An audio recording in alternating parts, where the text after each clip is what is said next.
Hi friends, welcome back to just Vik Creations. இன்றைக்கி இந்த வீடியோவில் நம்ம புதுசாக வாங்கின அயன் தோசை தவா நம்ம எப்படி சீசனிங் பண்ணலாம், அதுக்கப்புறம் அதை நம்ம எப்படி மெயின்டைன் பண்ணலாம் அப்படின்றத பார்க்க போகிறோம். வாங்க வீடியோக்குள்ளே போகலாம். அதுக்கு முன்னாடி நம்மளோட சேனலை சப்ஸ்கிரைப் பண்ணலன்னா ப்ளீஸ் சப்ஸ்கிரைப் பண்ணிக்கோங்க.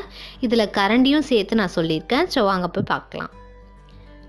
இதில் ஃபர்ஸ்ட் ஸ்டெப் என்னன்னு பார்த்தீங்கன்னா, இந்த மாதிரி புதுசாக வாங்கின எந்த அயன் பாத்திரமாக இருந்தாலும் அதில் ரஸ்ட்டு டஸ்ட்டு ரெண்டுமே ஃபார்ம் ஆகிருக்கும்.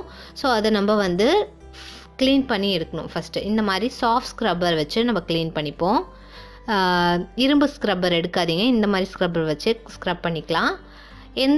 எந்த டிஷ் வாஷ் லிக்விட் யூஸ் பண்ணுறீங்களோ இல்லை எந்த சோப் யூஸ் பண்ணுறீங்களோ அதை வச்சு நீங்கள் நல்லா ஸ்க்ரப் பண்ணி எடுத்துக்கோங்க.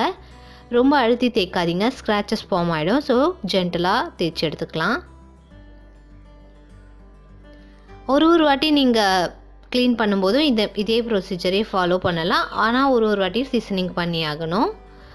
ஸோ இந்த மாதிரி இருக்கிற ரஸ்ட் எல்லாத்தையும் க்ளீன் பண்ணி எடுத்துருங்க. அதே மாதிரி பேக் சைடும் கண்டிப்பாக க்ளீன் பண்ணி ஆகணும். எங்கே வந்து ரஸ்ட்டு ஃபார்ம் ஆகிருக்கோ அந்த இடத்துல கொஞ்சம் லைட்டாக தேய்ச்சிக்கோங்க. அப்புறம் ரன்னிங் வாட்டரில் கழுவி நல்லா எடுத்துக்கோங்க.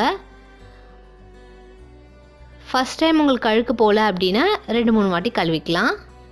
ஸோ எப்படி இருக்குது அப்படின்றது பொறுத்து இந்த ஸ்டெப் ஃபாலோ ஆகும். அடுத்து கழுவிட்டதுக்கப்புறம் இந்த மாதிரி டிஷ்யூ பேப்பர் வச்சு தொடச்சிங்கனாலே அதில் அழுக்கு வந்துச்சு அப்படின்னா நீங்கள் இன்னொரு வாட்டி க்ளீன் பண்ணணும்னு அர்த்தம். இது பாருங்கள், இதில் அழுக்கு இல்லை. ஸோ இது போதும். எனக்கு எல்லாத்தையும் நல்லா வைப் பண்ணி எடுத்துக்கிறேன். பேக் சைடும் வைப் பண்ணிக்கோங்க.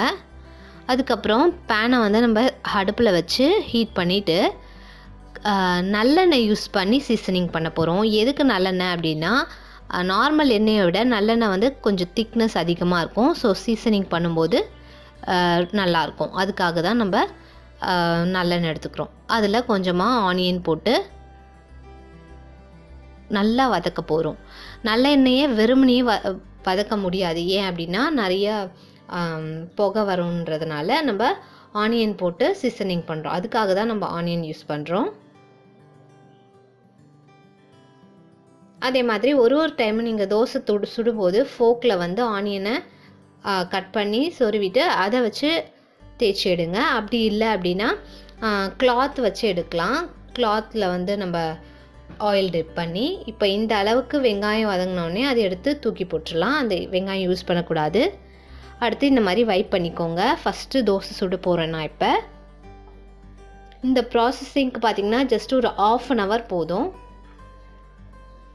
1/2 hourலேயே நம்ம புது தோசைக்கல்லை சீசனிங் பண்ணிடலாம். ஃபர்ஸ்ட் தோசை எப்பவுமே குண்டாக சுட்டுக்கோங்க. நம்மளுக்கு முக்கியம் தோசை கல்லில் ஒட்டாமல் வரணும். அதுதான் பழக நம்ம நார்மலாக எப்படி மெலிசாக சுடுவோம் அந்த மாதிரி வந்துடும். ஸோ பாருங்கள், வெந்துருச்சு. இப்போ நான் எடுக்க போகிறேன். பாருங்கள், ஒட்டாமல் வருது. ஃபஸ்ட்டு தோசை எப்பவுமே தூக்கி போட்டுருங்க, அது யூஸ் பண்ணாதீங்க. ரஸ்ட்டு இதாக இருந்தால் அதில் போயிடும். ஸோ பாருங்கள், இதுவும் வந்து அழகாக வந்துருச்சு.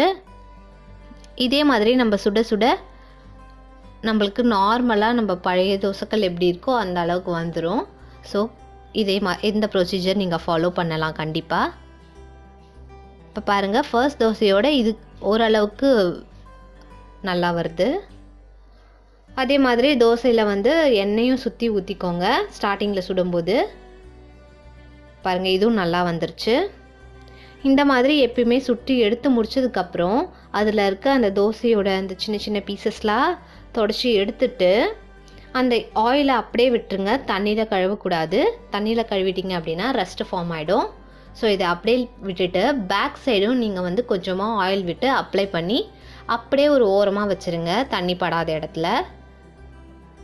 ஸோ இந்த மாதிரி பண்ணுறதுனால ரஸ்ட் எதுவும் ஃபார்ம் ஆகாமல் இருக்கும், துரு பிடிக்காமல் இருக்கும். ஸோ லைஃப் லாங் நல்லாயிருக்கும் இது. இதே மாதிரி எல்லா அயன் ஐட்டம்ஸ்லேயும் பண்ணலாம். இந்த கரண்டிலையும் அதே மாதிரி நம்ம ஆயில் அப்ளை பண்ணி தனியாக ஓரமாக வச்சிடலாம். ஆயில் அப்ளை பண்ணுறதுனால நம்மளுக்கு துரு பிடிக்காது. அதுக்காக தான் இது பண்ணுறது. ஸோ இந்த வீடியோ உங்களுக்கு யூஸ்ஃபுல்லாக இருந்தால் லைக், ஷேர் அண்ட் கமெண்ட் பண்ணுங்கள். மறக்காமல் நம்மளோட சேனலுக்கு சப்ஸ்கிரைப் பண்ணுங்கள். தேங்க்யூ ஃபார் வாட்சிங். இதே மாதிரி இன்னும் நிறைய இன்ட்ரெஸ்டிங்கான வீடியோஸில் பார்க்கலாம். தேங்க்யூ.